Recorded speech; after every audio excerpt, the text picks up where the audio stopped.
April 8, 1943. 27,000 feet above Caen, France. The oxygen mask couldn't hide Oberleutnant Ralph Hermiken's smirk as he watched the ungainly silhouettes climbing laboriously toward his formation through the crystal-clear canopy of his faller. Wolf 190A5. The veteran ace of Jagdgeschwader 26 studied the American fighters making their combat debut over occupied Europe. Die armies have sent us flying milk bottles, he transmitted to his wingman, unable to suppress his laughter at the sight of the massive Republic P-47 Thunderbolts struggling for altitude. Below them, 16 P-47C Thunderbolts of the 4th Fighter Group lumbered upward in tight formation, their 2,000 horsepower Pratt & Whitney R-2800 double Wasp engines straining against their 7-ton weight. To German pilots accustomed to the sleek Spitfires and nimble Soviet fighters, these corpulent American machines appeared almost comical. Barrel-shaped fuselages topped with greenhouse canopies, wings that seemed too small for their massive bodies, propellers that dwarfed anything in the Luftwaffe inventory. What Hermesen didn't know, what none of the German pilots circling like wolves above could have imagined, was that they were witnessing the arrival of the weapon that would systematically destroy the Luftwaffe's fighter arm. Within 18 months, these flying milk bottles would transform from objects of derision into instruments of terror, their 8.5 Browning machine guns becoming the most feared sound in German skies. The mathematics of destruction were already loaded in those broad wings. 3,400 rounds of ammunition, a combined rate of fire of 6,000 rounds per minute, enough concentrated firepower to soar a messes in half in less than 2 seconds. The transformation began that April morning when Major Donald Blay, commanding the 335th Fighter Squadron, spotted the German formation positioning for attack. The former Eagle Squadron veteran, who had transferred from RAF Spitfires just weeks earlier, understood what his men didn't yet know. That survival in the P-47 required abandoning everything they thought they knew about air combat. The Thunderbolt represented a radical departure from conventional fighter design philosophy. While the Germans had pursued lightweight interceptors optimized for climb and turn performance, Republic aviation had created something unprecedented, a high-altitude juggernaut that used mass, power, and firepower to redefine the rules of aerial warfare. Among the 56 American pilots spread across the French sky that morning were men who would become legends, future aces whose names would strike fear into Luftwaffe hearts. But on April 8, 1943, they were novices in an untested machine, facing the most experienced fighter force in the world. The Germans had been fighting continuously since 1939 with veterans of Poland, France, Britain, and Russia. The Americans had been in combat for exactly 0 days. This story is about how industrial logic defeated tactical brilliance, how quantity and quality merged into overwhelming superiority, and how German pilots' laughter turned to terror as they discovered what synchronized Browning machine guns could do to an aircraft at 400 yards. The Republic P-47 Thunderbolt had emerged from a June 1940 panic. As German fighters swept across France, Alexander Karpf, Republic Aviation's Georgian-born chief designer, received urgent specifications from the U.S. Army Air Corps. They wanted a high-altitude interceptor capable of matching the Luftwaffe's best. What Cartelli designed instead was a monster that redefined the possible. It will be a dinosaur, Cartelli admitted to his design team. But it will be a dinosaur with good proportions. The XP-47B prototype that first flew on May 6, 1941 shocked everyone who saw it. 9,900 empty, it weighed 65% more than its predecessor, the P-43 Lancer. The massive turbo supercharger system, with its complex ducting running through the rear fuselage, gave it an almost pregnant appearance. Test pilots approaching it for the first time invariably asked the same question. This thing actually flies. Not only did it fly, it flew like nothing else at altitude. The Pratt & Whitney R-2800 double Wasp engine, an 18-cylinder radial, producing 2,000 horsepower, could maintain full power at 27,000 feet where German fighters gasped for air. The turbo supercharger, fed by exhaust gases, delivered sea-level performance in the stratosphere where the air was too thin for conventional superchargers. Major Hubert Hub Ska, commanding the 56th Fighter Group training at Bridgeport, Connecticut, initially despised the aircraft. His unit lost 18 pilots and 41 aircraft in training accidents between September 1942 and January 1943. The P-47 killed more Americans in training than Germans would in the first months of combat. It ground looped on landing, torque rolled on takeoff, and dove with such enthusiasm that pilots discovered compressibility there. Controls freezing as shock waves formed on the wings. But those who mastered it discovered something extraordinary. Lieutenant Robert Johnson, a farm boy from Oklahoma who would become one of America's top aces with 27 victories, described his first flight. It was like strapping yourself to a locomotive. The power was unbelievable. You didn't fly it, you aimed it. The first combat encounters in April and May 1943 confirmed every German prejudice. The P-47S couldn't turn with the Faller Wolf 190s, couldn't climb with the Messid 109s, couldn't match their nimble handling at medium altitudes. Luftwaffe pilots quickly developed tactics to exploit these weaknesses, attacking from below where the heavy Thunderbolts struggled, forcing turning fights where agility mattered more than firepower. Hutchman Isef Pips Priller, commanding officer of Yakushvada 26, reported to headquarters after his first encounter. The new American fighter is meat for the slaughter. It flies like a truck, turns like a freight train, and climbs like a pregnant cow. Our boys are calling them Indiana, fat targets pretending to be warriors. The statistics seem to confirm German confidence. In their first month of operations, the American fighter groups lost 14 Thunderbolts for only 3 confirmed German kills. The RAF, observing from their Spitfire squadrons, quietly suggested the Americans might reconsider their choice of mount. British pilots joked that the best evasive maneuver in AP-47 was to unstrap and run around the roomy cockpit. But something strange was happening in those early encounters that German intelligence failed to notice. The P-47s that were shot down had absorbed incredible punishment before falling. One aircraft returned from a May 4th mission with 21 cannon holes and over 100 machine gun strikes.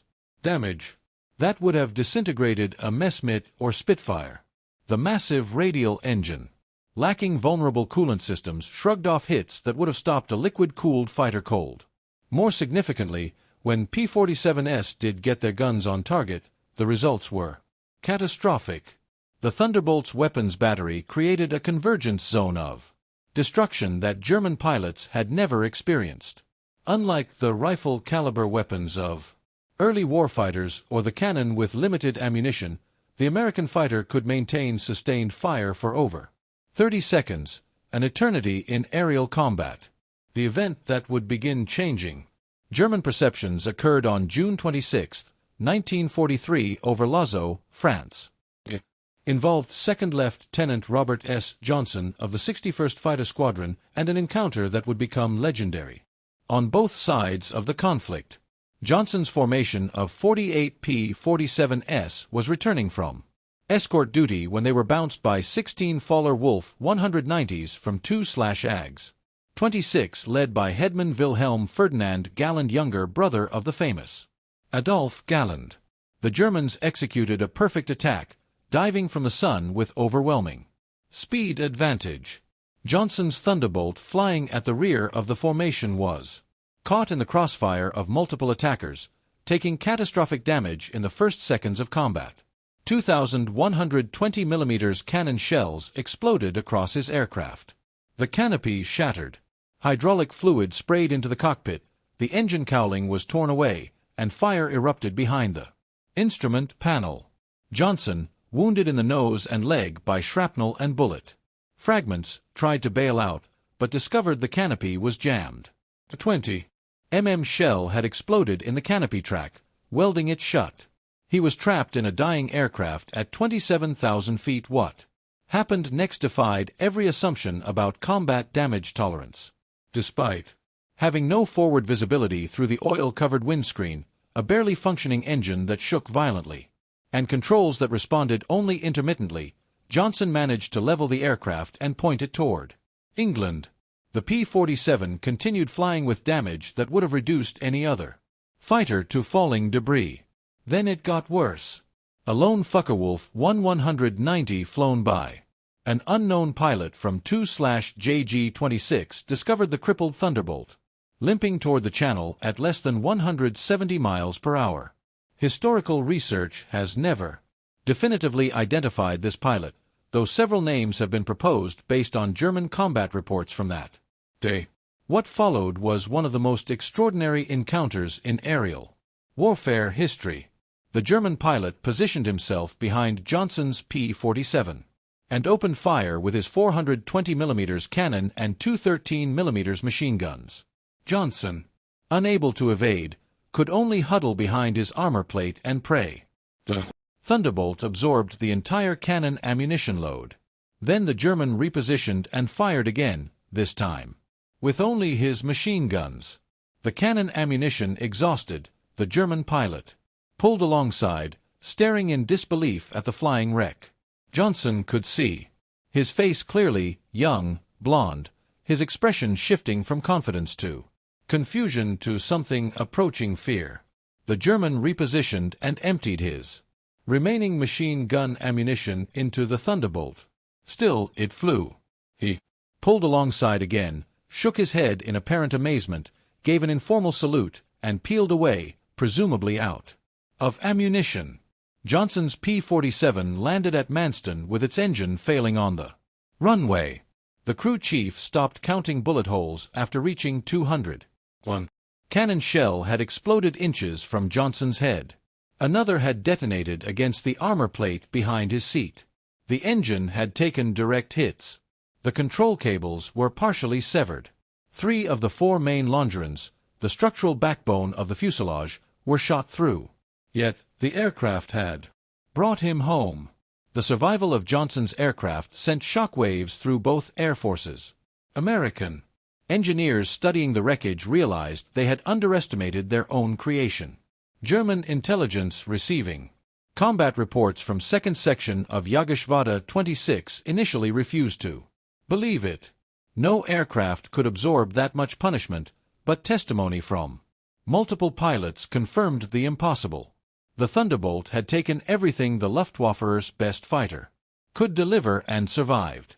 By July 1943, American pilots were learning to exploit the P-47's true strengths. Lieutenant Colonel Hubert Zena, the 56th Fighter Group Commander, had discovered the secret through brutal trial and error. Don't turn with them. Don't climb with them at low altitude. Use your weight. Use your power. Use your guns. The Thunderbolt's massive weight, initially seen as a disadvantage, became a weapon. In a dive, nothing could catch it.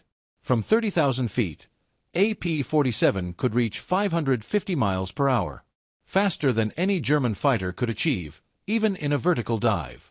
This speed could be converted to altitude in a zoom climb that left pursuing fighters helplessly behind. Captain Walker Bard Mahurin, who would become one of the first American aces in Europe, developed what became known as the boom and zoom tactic, though pilots called it the Thunderbolt turkey shoot. Instead of engaging in traditional dogfights, P-47 formations would climb to 30,000 feet, higher than German fighters could effectively operate. When Luftwaffe fighters appeared below, the Thunderbolts would roll inverted and dive, reaching speeds that made deflection shooting impossible for defending Germans. At the bottom of these dives, the American heavy machine guns would speak. German pilots who survived described it as facing a wall of lead, the combined firepower creating an impenetrable zone of destruction. Aircraft caught in this convergence pattern didn't just fall, they disintegrated. The true revelation of American firepower came during the August 17, 1943 dual raid on Schweinfurt and Regensburg, the deepest penetration into Germany attempted to that date. This Mission would demonstrate both the P-47's limitations, its range even with drop tanks, and its terrifying effectiveness when employed properly. Major David Schilling, leading the 62nd Fighter Squadron, encountered a formation of Messerschmitt 110 destroyer aircraft positioning to attack B-17s with their heavy cannon and rocket armament. The twin-engine German fighters, heavily armed but less maneuverable, were the Luftwaffe's specialized bomber killers. Schilling's flight of 4 Thunderbolts rolled into their attack dive from 28,000 feet. Unifizia Heinrich Roth, a gunner in one of the Mi-10s who survived, later recounted in a P interrogation. The American fighters came down like hammers from heaven. I opened fire at 800 m. Good hits. I saw them strike the fighter's wing. The P-47 didn't even wobble. Then he fired. The aircraft ahead of us simply came apart. Not shot down, destroyed. Wings separated from fuselage, tail severed, the crew compartment shredded into metal confetti. In 2 seconds, a 110 became nothing. 8 Mess's 100s and 10s were destroyed. In less than a minute. The German pilots had never experienced such concentrated firepower. Each P-47 carried 425 rounds per gun, 3,400 rounds total, weighing nearly 900 pounds. At convergence distance, typically set at 300 yards, all 8 guns' ballistic paths intersected in a zone roughly 6 feet in diameter. Anything in that zone faced 100 inches projectiles per second each, traveling at 2,900 foot-purse. The ammunition itself was a revelation of American industrial capacity. While German fighters struggled with limited cannon ammunition, typically 120 to 200 rounds for a 20 mm weapon, American pilots could maintain fire for over half a minute. The standard combat load mixed armor-piercing incendiary tracer, and standard ball ammunition in patterns designed to both destroy and ignite. Lieutenant Colonel Francis Gabreski, who would become the top American ace in Europe with 28 victories, described the effect. When you hit them with all 8, they don't just go down, they explode. I saw a 109 literally cut in half, the tail falling one way, the nose and wings another. The pilot never knew what hit him. By September 1943, the Luftwaffe was discovering another horrifying reality about the P-47. Its performance improved dramatically with altitude while German fighters suffered. The turbo-supercharged double Wasp engine maintained its rated power output up to 30,000 feet. German fighters relying on single-stage or two-stage mechanical superchargers saw their performance degrade significantly above 25,000 feet. Oberleutnant Hans Philipp, one of Germany's most successful aces with 206 victories, encountered this reality fatally on October 8, 1943. Leading Jagdgeschwader 1 against AB-17 formation at 28,000 foot over Bremen. Philipp found his Faller Wolf 190A6 sluggish and unresponsive in the thin. The BMW 801 engine, powerful at medium altitudes, was gasping for oxygen, nearly 6 miles above the Earth. When P-47S of the 56th Fighter Group dove on his formation from 32,000 feet, the German fighters were sitting ducks.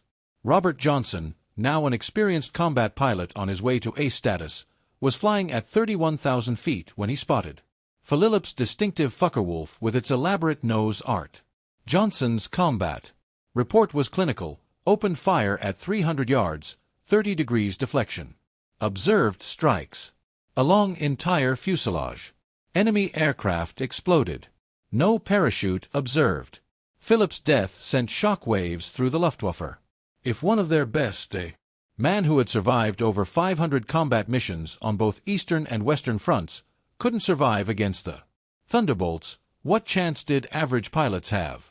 The German High Command ordered an immediate investigation into the P-47's capabilities. The report, delivered to Reich Marshal Hermann Göring in November 1943, was sobering. The Thunderbolt service ceiling exceeded 42,000 feet, higher than any German fighter could reach. Its dive speed approached the sound barrier. Its armor included a 3/8 in steel plate behind the pilot, 1/2-inch bulletproof glass, windscreen, and armored deflection plates around the engine. Most disturbingly, its rugged construction allowed it to absorb damage that would destroy 3 conventional fighters and still return home. In January 1944, a new variant of the P-47 began arriving in England that would complete the transformation from laughingstock to nightmare. The P-47D-22 featured a Hamilton Standard hydroatic propeller with paddle blades 13 feet in diameter with broad chord blades that bit into the air like massive OES. The improvement in climb rate was immediate and dramatic. Where earlier Thunderbolts had climbed at an anemic 2,200 feet per minute at sea level, the paddle blade variants could achieve 3,000 feet per minute, matching or exceeding German fighters at most altitudes. The massive propeller also improved acceleration, allowing P-47s to build energy faster in level flight. Hedman Heinz Knoker of Jagdgeschwader 11, a veteran with over 200 combat missions, encountered the new variants in February 1944 during a bomber interception near Hanover. He wrote in his combat diary, "The fat American fighters have learned to climb. We bounced a formation near Hanover, expecting our usual advantage. They turned into us and climbed with us. When we tried to disengage, they followed us up to 30,000 feet. Schmidt was caught and blown apart. Nothing left but smoke and fragments. These are not the same machines we laughed at last year." The paddle blade propeller did more than improve performance. Changed the sound of the Thunderbolt. The distinctive thundering roar created by the blade tips reaching supersonic speeds could be heard from miles away. German ground troops reported being able to identify approaching P-47s by sound alone. A deep threatening rumble that meant death from above. They began calling it Donnerschlag thunderclap. By March 1944, P-47s equipped with external fuel tanks could escort bombers deep into Germany. The standard configuration carried 2 108-gallons wing tanks or a 75-gallons belly tank, extending range to over 1,000 miles. With the paddle blade propeller providing improved performance even when loaded, Thunderbolts could fight on equal terms. Immediately after dropping tanks, the Luftwaffe's response was to concentrate on the bombers, hoping to inflict enough losses to stop the American daylight campaign. But this required flying through the P-47 escort screen, an increasingly suicidal proposition. German pilots developed a grudging respect that bordered on fear for the big American fighters. Major G.A. Rall, one of Germany's top aces with 275 victories, mostly on the Eastern Front, survived an encounter with P-47s on March 6, 1944 that left him badly wounded. He later recalled in a post-war interview, "We saw them above us, fat silhouettes against the sun. Someone laughed and said, 'Here come the flying pigs.' Nobody was laughing 30 seconds later. They came down like an avalanche, faster than we could react. The first pass destroyed 3 of our fighters, just gone, transformed into burning debris. Their guns didn't fire in bursts like ours. They poured out solid streams of fire. Getting caught in that stream meant instant death." The escort missions revealed another P-47 advantage: endurance. While German fighters operated at maximum power settings that consumed fuel rapidly, the big American radials could cruise efficiently at high altitude. Thunderbolts could remain with the bombers for hours, rotating top cover while maintaining enough fuel for combat and return. As more P-51 Mustangs arrived to take over long-range escort duties in spring 1944, P-47 units increasingly focused on ground attack, a role that would make them the most feared aircraft in the German arsenal. The transition began in earnest in April 1944 as the Allies prepared for the invasion of France. The Thunderbolts' heavy machine gun battery proved equally effective against ground targets. The standard armor-piercing incendiary ammunition could penetrate the top armor of most German vehicles, while the sheer Volume of fire could destroy soft targets in seconds. A two-conned burst put 160 half-in projectiles into a target area the size of a truck. But it was the addition of bombs and rockets that transformed the P-47 into a true multi-role monster. The D-25 variant could carry two 1,000-pound bombs under the wings and a 500-pounder under the fuselage, a bomb load equal to early war medium bombers. Later variants added zero-length rocket stubs for 10 5-inch high-velocity aircraft rockets HVRs, each equivalent to a 105 mm artillery shell. Oberst Hans von Luck commanding the 125th Panzer Grenadier Regiment during the Normandy campaign experienced P-47 ground attacks firsthand.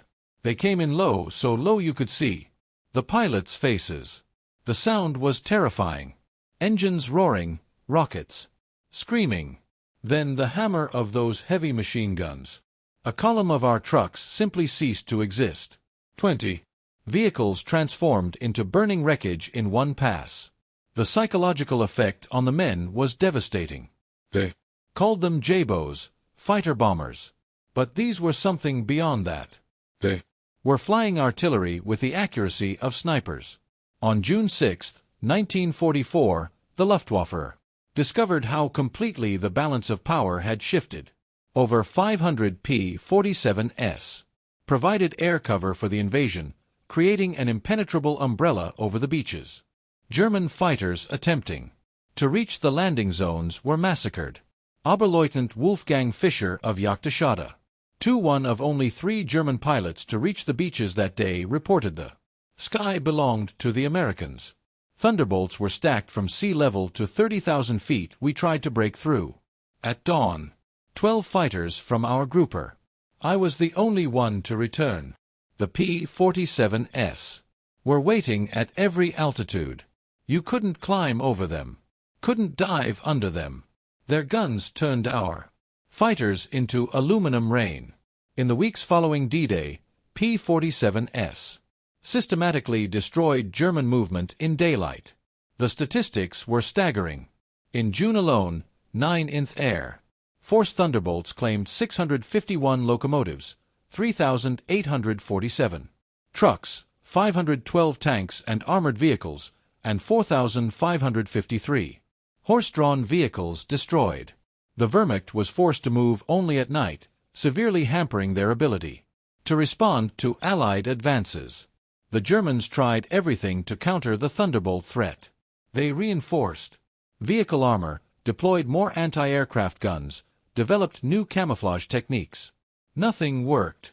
The P-47's combination of speed, armor, and firepower made them nearly unstoppable. Even the feared 88mm flak guns struggled to track the fast-moving fighters at low altitude. While devastating Europe, the P-47 was simultaneously proving its worth in the Pacific theater. The 348th Fighter Group, operating from New Guinea, discovered that the Thunderbolt's qualities were perfectly suited to the vast distances and harsh conditions of the Pacific War. Colonel Neil Kirby, commanding the 348th, developed tactics specifically for the Pacific. On October 11, 1943, Kirby led 4 P-47s against 40 Japanese aircraft over Wewak, shooting down 6 enemy planes himself in a single mission, earning him the Medal of Honor. The Japanese, accustomed to fighting nimble but fragile American fighters, were unprepared for the P-47's combination of firepower and durability. Japanese ace Saburo Sakai, who encountered P-47s over New Guinea later, wrote, "We called them monsters. Our 20mm cannon, which could destroy a P-40 with a few hits, seemed to have no effect. I put dozens of rounds into one Thunderbolt and watched it fly away. Their return fire was terrifying. Streams of heavy bullets that tore aircraft apart. The P-47N, developed specifically for the Pacific, featured increased fuel capacity with wet wings holding 93 gallons each, extending range to 2,350 miles. This variant would escort B-29s to Japan, proving that the short-legged fighter of 1943 had evolved into a true long-range weapon. Perhaps the ultimate vindication of the P-47's evolution came in its encounters with German jet fighters. The Messerschmitt Me-262, with its 540 miles per hour top speed, should have been untouchable by propeller-driven fighters. But Thunderbolt pilots discovered they could catch jets in two situations: during takeoff and landing, when jets were most vulnerable, and in high-speed dives from altitude. November 27, 1944, Lieutenant Colonel John C. Mayer of the 352nd Fighter Group became one of the first pilots to shoot down an M262 with a P-47. Diving from 28,000 feet, Mayer's Thunderbolt reached speeds approaching 500 miles per hour, fast enough to catch the jet in level flight. The jet pilot, confident in his speed advantage, never saw the diving P-47 until Mayer's guns opened up at 400 yards. Mayer's combat report noted, "The enemy aircraft disintegrated under fire. Large pieces, including both engines, separated from the fuselage. The pilot did not escape." The concentrated fire of 850 caliber guns proved more effective than we anticipated against jet aircraft. By early 1945, specialized P-47M variants were deployed specifically to counter German jets and V-1 flying bombs. With water methanol injection boosting power to 2,800 horsepower and refined aerodynamics, these ultimate Thunderbolts could reach 470 miles per hour in level flight at 30,000 feet, fast enough to intercept even jets under certain conditions. Major George Bostwick, commanding the 63rd Fighter Squadron equipped with P-47s, shot down two M262s in March 1945. His tactical report emphasized firepower over speed.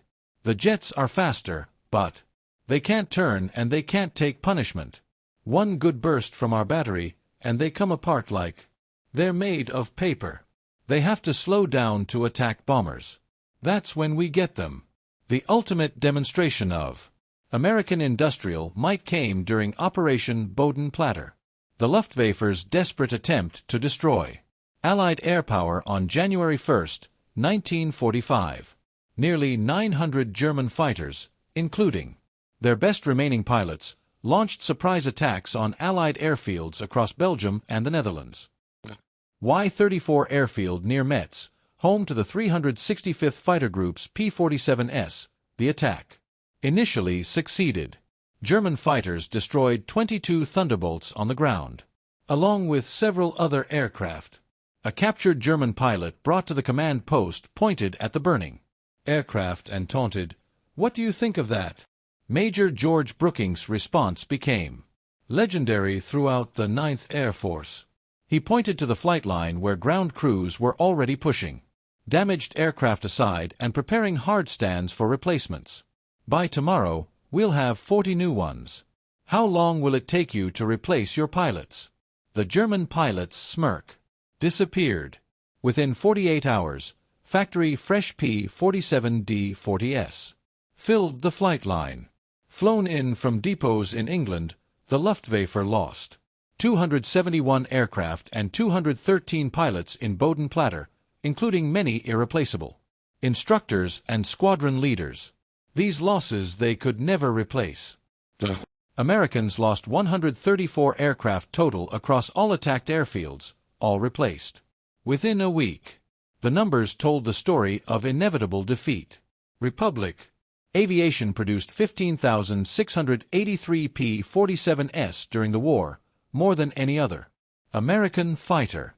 At peak production, the Farmingdale factory on Long Island completed one Thunderbolt every hour around the clock.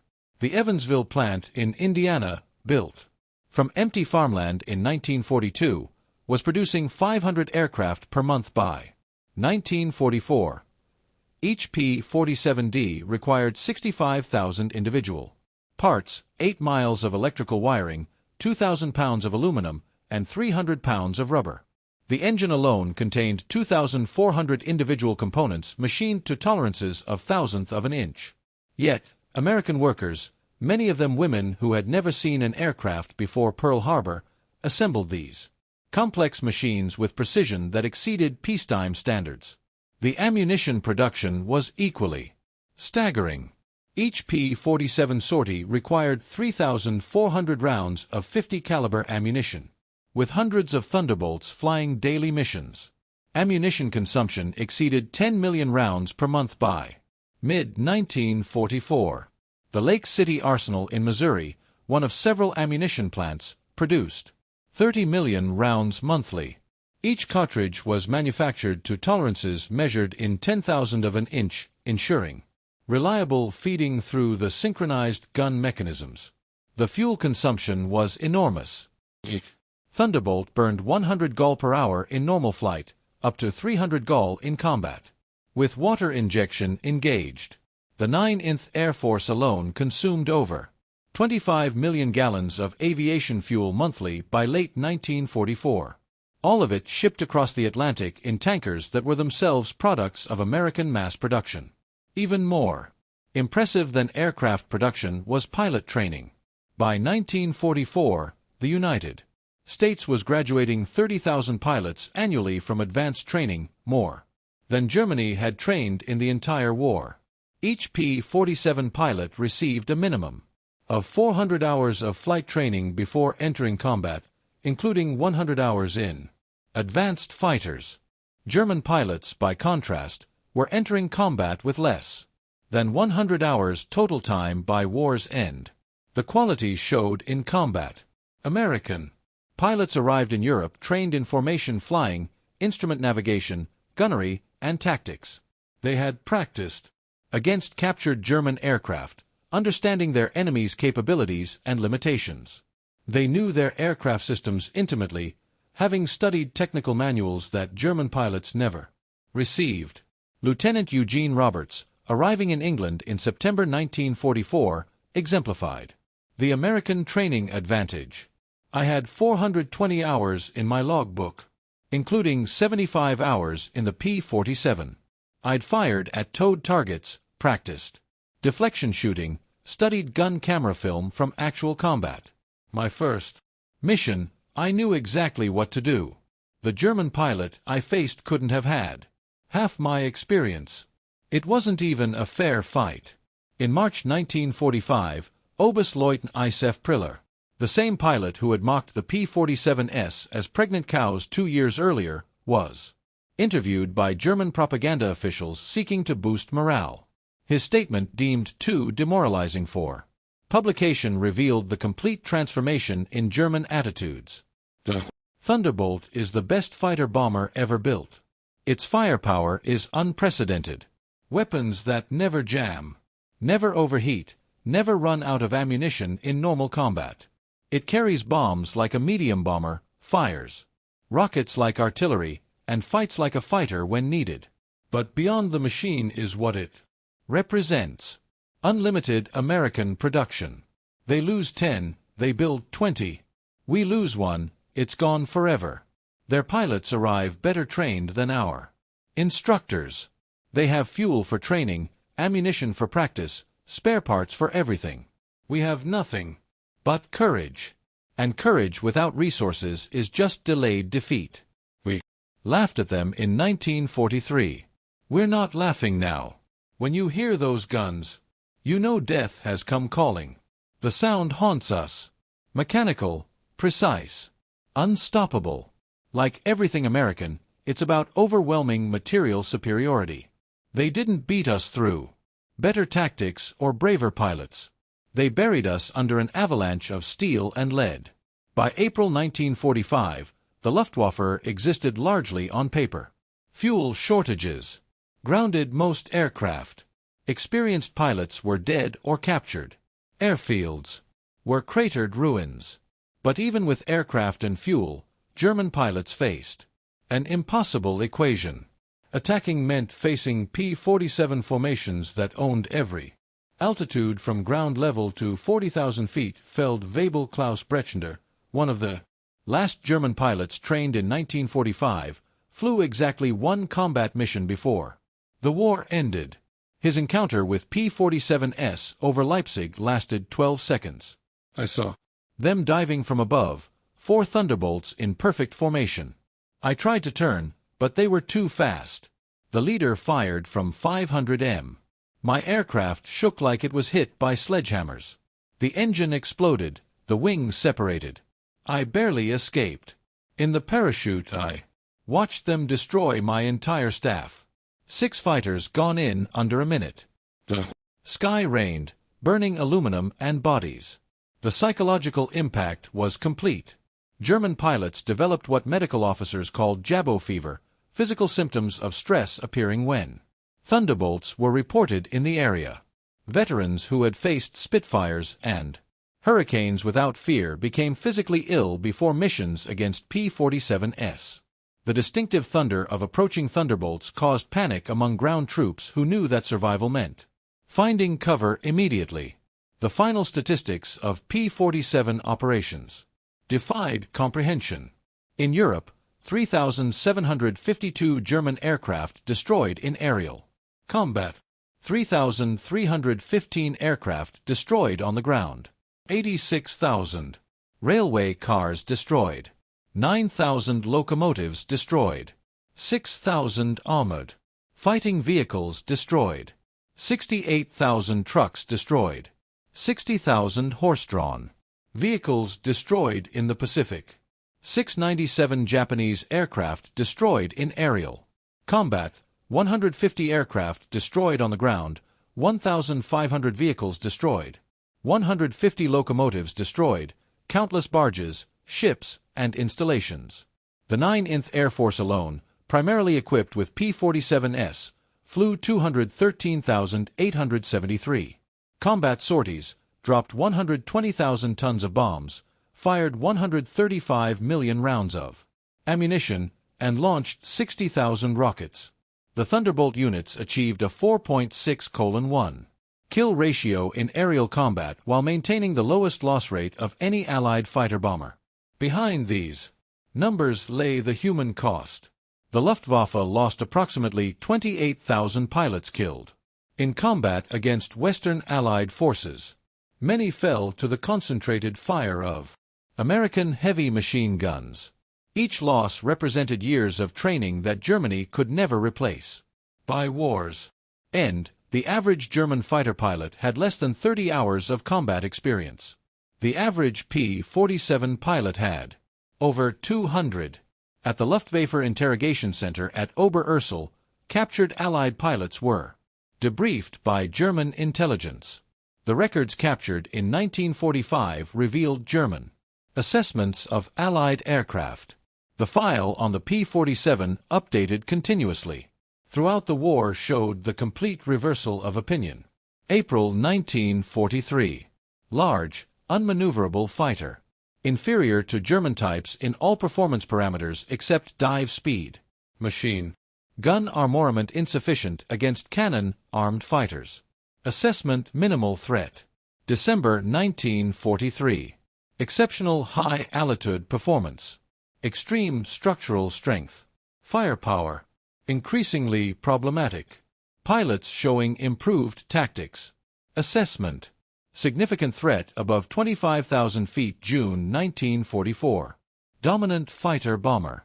Superior to all German types above 20,000 feet firepower. Devastating against all target types. Structural strength makes shoot-on extremely difficult. Assessment. Critical threat at all altitudes. March 1945. Best fighter bomber of the war. Combination of firepower, durability, and performance unmatched. Pilot quality. Exceptional assessment unsurvivable in direct engagement. In 1985, at a reunion of German and American fighter pilots in Phoenix, Arizona, former adversaries met in peace. General Lieutenant Adolf Galland, former head of the Luftwaffe fighter arm, was asked about the P-47. His response recorded on video captured. The complete transformation. We made a terrible mistake in 1943. We saw this big heavy fighter and laughed. The Americans don't understand air combat. We said they built a bomber and called it a fighter. We were the ones who didn't understand.